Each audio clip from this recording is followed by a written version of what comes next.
One of the keys to successful fishing is the ability to find bait fish and also to catch bait fish. If you can find the bait fish, usually you can find the predators. And I'm out in 83 meters of water at the moment, and I've just come across a massive patch of bait in about 30 to 50 meters on the Simrad NSS Evo 4, and it's showing me that there's good sign there, but it's no big fish. I can tell it's bait fish because it's all compressed together, so it's like a constant stream coming through.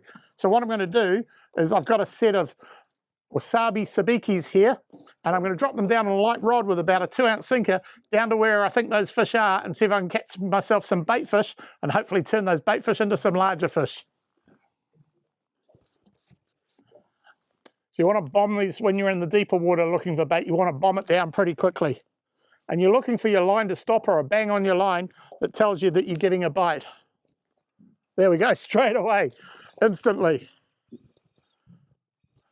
And if I didn't have a good sounder, I would have never have seen those fish, and I would never have caught any bait fish.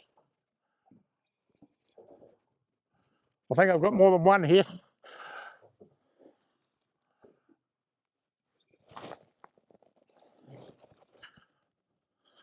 They're fighting pretty well for bait fish, I tell you.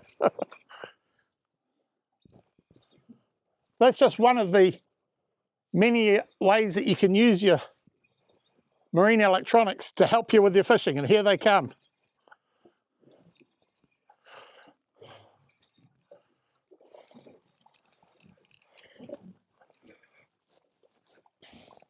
Oh, that's a premium bait fish. That's a big, slimy mackerel. And absolutely everything likes eating those. Big snapper, kingfish, marlin, tuna, everything eats them.